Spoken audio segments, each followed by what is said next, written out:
Friends world TV Indus age radio Bollywood beats पे आप सबका स्वागत है। मैं आज बहुत ज़्यादा भगवान का शुक्रिया अदा करूंगा क्योंकि आज हमारे साथ खुद गुरुजी आए हुए हैं ऑस्ट्रेलिया की धरती पे। सबसे पहले तो आपको ऑस्ट्रेलिया की धरती पे आने के लिए तीसरी बार आप आए हैं, लेकिन हमें पहली बार आपके दर्शन हुए हैं, उसके लिए हम आपको बहुत बहुत प्रणाम करते हैं। आशीर्वाद। तो दोस्तों, आज हम ये जानना चाहेंगे गुरुजी से खुद कि निम्बार्क का जो परंपरा है उसके बारे में। गुरुजी, आप हम जानना चाहेंगे ऑस्ट्रेलिया के सारे लोग कि किस तरीके से ये काम कर रहे हैं, किस तरीके से क्या हो रहा है इसमें, क्योंकि ऑस्ट्रेलिया में लोग कई नहीं जानते कि राजस्थान में जहाँ पे पिंड है वहाँ पे कितने सालों से, क्योंकि अब जब हम नेट पे ढूंढते हैं या किसी से बात करते हैं तो कहा जाता है 5,000 से ज़्यादा सालों से ये जुड़े हुए हैं। थोड़ा सा आप प्लीज़ हम सबको बताएं निम्बार्क का परंपरा क्या है। प्रथम तो जितने भी दर्शक हैं उन सबको जय जय श्री राधे, वंदे मातरम। वरुण जी, आपका बहुत सुंदर नाम। देखिए, जहाँ तक आपका प्रश्न है हमारी इस निम्बार्क परंपरा के विषय में, तो इसकी पूर्ण व्याख्या और आपके प्रश्न का उत्तर तो बड़ा विशाल हो जाएगा। मैं संक्षेप में आपको समझाने का प्रयास करूंगा। देखिए, हमारी जो अनादि वैदिक सनातन संस्कृति है, इसमें बहुत सुंदर ये स्वरूप है कि हमारे जो ऋषि परंपरा में जितने भी आचार्य हुए हैं उन सब ने भगवत अनुभूति को अपनी शिष्य परंपरा की दिव्य धारा में प्रवाहित किया है। जिन जिन ने भगवान के जिस स्वरूप को जाना है अथवा जिस स्वरूप की आराधना उपासना की है, वही कालांतर में एक संप्रदाय का स्वरूप ले लेती है। जैसे कि हम हमारी इस निम्बार्क परंपरा के विषय में आपको बताएं तो जो भगवान श्री कृष्ण के आयुध अर्थात जो भगवान का शस्त्र है सुदर्शन, उसी के अवतार श्री आद्य निम्बार्काचार्य भगवान हुए।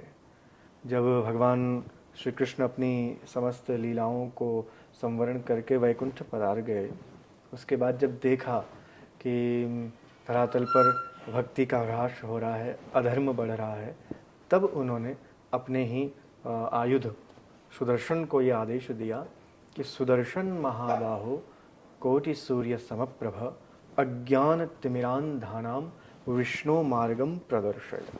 अर्थात जो भक्ति से विमुख हो गए हैं, जो धर्म से दूर हो गए हैं, उन जीवों को धरातल पर जाकर फिर से धर्म के मार्ग पर लेकर आओ और मेरी जो कृष्ण भक्ति है उसके मार्ग पर लेकर आओ। ये शास्त्रों का दिव्य स्वरूप है। फिर सुदर्शन चक्र अवतार लेते हैं, इस धरातल पर पधारते हैं। उस समय जब अवतार लिया आद्याचार्य श्री निम्बार्क भगवान ने, उस समय वह स्थान वैदुर्य पत्तन, जिसे आज मूंगी पैठन महाराष्ट्र में अवस्थित है, वहाँ पर अवतार लिया। वहाँ से फिर वो चलकर ब्रज में आए और ब्रज में आकर उन्होंने भगवान श्री राधा कृष्ण की उपासना प्रारंभ की। तो जो सर्वप्रथम राधा कृष्ण भगवान की उपासना का जो उद्घाटन हुआ वह हमारे आद्याचार्य श्री निम्बार्क भगवान के द्वारा हुआ। और इसका मैं आपको संकेत बताना चाहूँगा।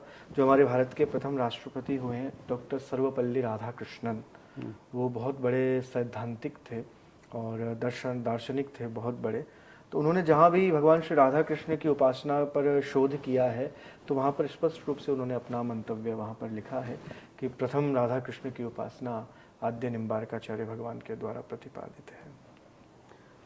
गुरुजी, कौन सा आप बहुत ही छोटी उम्र में 6 साल की उम्र में आप आए और 49th गद्दी पे हैं, तो ये भी है कि आपका ये जब स्टार्ट हुआ किस तरीके से आपको 6 साल की उम्र में पता लगा कि आप पूरी दुनिया में ज्ञान को बांट रहे हैं, एंड साथ साथ में आपका ये जो 49th बोला जाता है कि आपने इस गद्दी की क्या रूल्स क्या हैं, कौन इसको ले सकता है, किससे कंटिन्यूटी कैसे चलती है?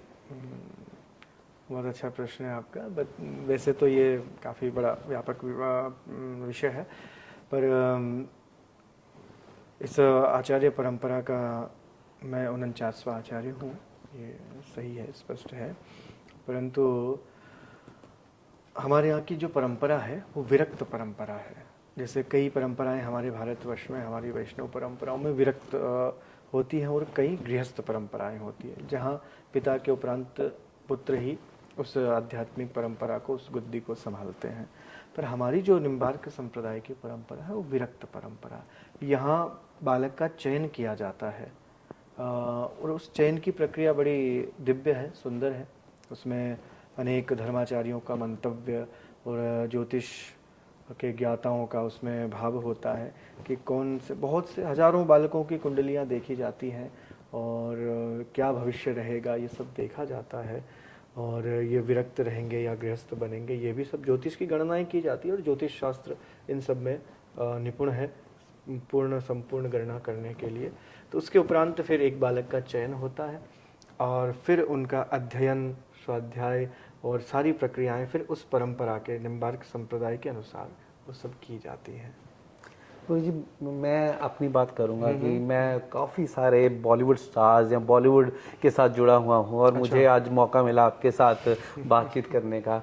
मैंने देखा कि बॉलीवुड में या हिंदी टेलीविज़न की दुनिया में बहुत सारे ऐसे ऐसे महारथी लोग जिन्होंने प्रोग्राम बनाए, मीन्स रामायण, मीन्स कितने महाभारत, कितने सारे बनाए, लेकिन वो सारे के सारे राजस्थानी अब इनमें आते थे। वहाँ पे आके उन्होंने शायद इंफॉर्मेशन कलेक्ट की या किसी तरीके से उन्होंने जानकारी ली। तो थोड़ा सा उसके बारे में बताएं, क्योंकि आप, मेरे ख्याल से कि आप उसके साथ भी कहीं ना कहीं जुड़े थे। हाँ जी, बिल्कुल, इसमें कोई संदेह नहीं है।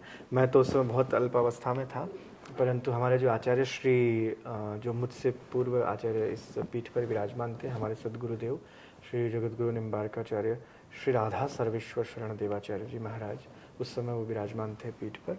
तो जब रामायण धारावाहिक बनाने का समय आया रामानंद सागर जी का, तब भी हमारे आचार्य श्री से चर्चा की गई उस व्यापक विषय में।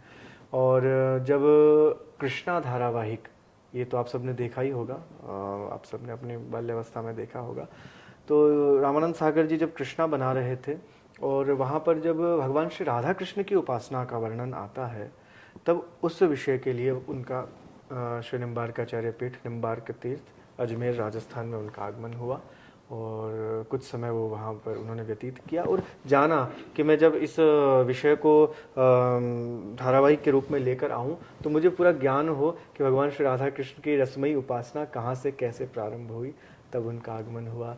B.R. चोपड़ा जी, जिन्होंने महाभारत बनाई, उनका भी पीठ पर आगमन हुआ। इन्हीं सब विषयों को लेकर वो जानना चाहते थे कि सनातन संस्कृति के जो इतनी पुरातन हमारी परंपरा है, वहाँ से हमें क्या प्राप्त हो सकता है। तो इन सब का प्रवास रहा। रविंद्र जैन जी, जिन्होंने सारा संगीत दिया है इन सब धारावाहिकों में, उनका कई बार आगमन हुआ। वो जानना चाहते थे कि मैं लिखूं, क्योंकि वो स्वयं लिखते थे और स्वयं संगीत बनाते थे। तो वो उन विषयों का मूल रूप जानना चाहते थे, इसलिए उनका निम्बार्काचार्य पीठ में आगमन हुआ। गुरुजी, जौन से भारत में आते हैं, हम ये जानना चाहेंगे कहाँ कहाँ पे आप के, पूरे भारत में कहाँ कहाँ पे हैं, और अब भारत के बाहर भी आप आए हुए हैं। आप यहाँ पे स्पेशली आपको मंदिर में आपका इवेंट भी, फंक्शन भी हो रहा है, आपको लोग आना के मिलना चाह रहे हैं, लेकिन कहाँ कहाँ आ सकते हैं, कब कब कहाँ कहाँ फंक्शन चल रहा है? देखिए, हमारी इस निम्बार्क संप्रदाय का जो आचार्य पीठ है जहाँ पर मैं निवास करता हूँ, वो निम्बार्क तीर्थ अजमेर राजस्थान, पुष्कर के निकट, जो हम समस्त तीर्थों के गुरु पद पर प्रतिष्ठित हैं श्री पुष्कर राज महाराज, उनके बिल्कुल निकट में ही निम्बार्क तीर्थ है। वहीं श्री निम्बार्काचार्य पीठ है। पूर्व नाम उसका सलेमाबाद हुआ करता था, पर वर्तमान में उसका नाम श्री निम्बार्क तीर्थ है। तो वहीं पर आचार्य पीठ है। मुख्य तो मेरा निवास वहीं रहता है और उस आचार्य पीठ से हजारों मंदिर हैं जो संचालित पूरे भारतवर्ष में होते हैं। मूल रूप से श्रीधाम वृंदावन में, ब्रज का संपूर्ण क्षेत्र है, गिरिराज जी हैं वहाँ, निम्ब ग्राम है, बरसाना, नंदगांव इत्यादि सब स्थानों पर आचार्य पीठ के स्थान हैं। और दक्षिण भारत की बात करें तो भगवान जहाँ पंढरीनाथ, भगवान विट्ठल भगवान जहाँ विराजमान है, पंढरपुर, वहाँ पर निम्बार्क भगवान का दिव्य मंदिर है। और जितने भी तीर्थ स्थान हैं सभी जगह पर हमारे निम्बार्क संप्रदाय के स्थान हैं, वहाँ पर आप जा सकते हैं। और यहाँ पे आपकी कथा का प्रचार कहाँ पे हो रहा है? यहाँ हमारी जो कथा, भगवान श्रीमद् भागवत की जो कथा है, वह श्री मंदिर ओबन में जो स्थित है, वहाँ पर यह कथा इस समय वर्तमान में चल रही है और वहीं पर सब भक्तजन आकर मिलना चाह रहे हैं, वहीं कथा श्रवण करने आ रहे हैं। यहाँ के उपरांत फिर मेलबर्न में काली माता मंदिर में त्रिदिवसीय भगवत कथा होगी, वहाँ पर ये कार्यक्रम है। एंड गुरुजी मैं आपसे ये जरूर पूछना चाहूँगा जो आज का यूथ है, बिकॉज यहाँ पे हम बात कर रहे हैं ऑस्ट्रेलिया की, स्पेशली इंडिया से जब बाहर आ जाते हैं रिलीजियस से या बाकी चीज़ों से थोड़ा हट जाता है, क्योंकि चाहे बिजी हो, चाहे घरों से संस्कार कैसा मिल रहा है, घर का सिस्टम कैसा है, तो यूथ को किस तरीके से जोड़ा जा सकता है या क्या चीज़ हो सकती है? देखिए, युवाओं का जहाँ तक विषय है, तो युवा चाहे भारत में है या भारतवर्ष से कहीं बाहर है, देखिए अंतर तो आया है। ये समय का प्रभाव है। अयम तो युग धर्मो ही, ये हमारा शास्त्रों में कहा भी गया है कि युग के अनुसार व्यक्तियों की प्रवृत्तियाँ हो जाती हैं। तो भारतवर्ष से बाहर आने के उपरांत थोड़ी सावधानी विशेष बरतने की आवश्यकता है, क्योंकि हम भारतीय जो मूल हमारी संस्कृति है या जो वहाँ का व्यवहार है, वहाँ उससे हम दूर हो रहे हैं, तो स्वाभाविक है कि हम मार्ग से भटक सकते हैं। तो यहाँ के युवाओं को विशेष रूप से ध्यान रखने की आवश्यकता ये है कि चाहे आप भारत भूमि से दूर हों अथवा यहाँ की संस्कृति में आप रच बस रहे हैं, बड़े हो रहे हैं, पर हमारी मूल संस्कृति को ना भूलें कि हमारी जड़ें कहाँ से हैं, हम कहाँ से आते हैं और हमारा स्वरूप क्या है। हम विश्व गुरु पद पर प्रतिष्ठित हुआ भारतवर्ष, तो हम उसका अंश हैं। हम लोगों को सिखाते हैं, सीखते नहीं हैं, हम सिखाते हैं कि हमारी संस्कृति क्या है। तो मूल रूप से यहाँ के युवाओं को यही चाहिए कि वह हमारी सनातन संस्कृति से जुड़े रहें और जो हमारी मूल स्वरूप है संस्कृति का, माता पिता की सेवा, उनकी आज्ञा का पालन करना, शास्त्रों का अध्ययन करना, और जब कोई आध्यात्मिक सद्गुरु आचार्य वृंद इस राष्ट्र में पधारें तो उनके समीप जाकर उनसे प्रणाम करके आशीर्वाद लें, कुछ ज्ञान का उनसे जिज्ञासा करें। जी आपका बहुत बहुत शुक्रिया। मैं जाने से पहले एक प्रश्न जो मैं सबसे पूछता हूँ कि आप क्या कहेंगे सबको कि ज़िंदगी को, लाइफ को कैसे जीना चाहिए? बिल्कुल, मैं फ्रेंड्स वर्ल्ड के सभी श्रोताओं को, दर्शकों को यही संकेत देना चाहूँगा कि जीवन जीने की सबसे सुंदर प्रक्रिया यही है कि सदैव सत्कर्म करते रहें, कभी किसी के लिए अहित ना करें। हमारे शास्त्रों का सार भगवान वेदव्यास ने जब समस्त पुराणों की रचना करी, जिन्होंने श्रीमद् भागवत की भी रचना करी, उन्होंने अंतिम यही सार कहा कि परोपकार पुण्याय पापाय परपीडनम, अष्टादश पुराणेषु व्यासस्य वचनद्वयम्। अंत में उन्होंने यही सार कहा है कि संपूर्ण मानव जाति के कल्याण के लिए कर्म कीजिए, कार्य कीजिए, सबको कभी किसी को कष्ट नहीं देना। दूसरों को कष्ट देना ही सबसे बड़ा महापाप है और किसी के लिए काम में आना ही सबसे बड़ा पुण्य है। यही शास्त्रों का सार है और यही हमारी अनादि वैदिक सनातन संस्कृति है। हम ही सिखाते हैं सबको, अयम निजः परो वेति गणना लघु चेतसाम उदार चरितानाम तो वसुधैव कुटुंबकम। संपूर्ण संसार हमारा घर है और संपूर्ण पृथ्वी ही हमारा परिवार है। ये दिव्य संदेश हमारी सनातन संस्कृति देती है और इसी का हम अनुसरण करते हैं। तो सभी को बहुत बहुत मंगल कामना सभी के लिए। जय जय श्री राधे, वंदे मातरम। गुरु जी बहुत बहुत धन्यवाद आपके समय के लिए।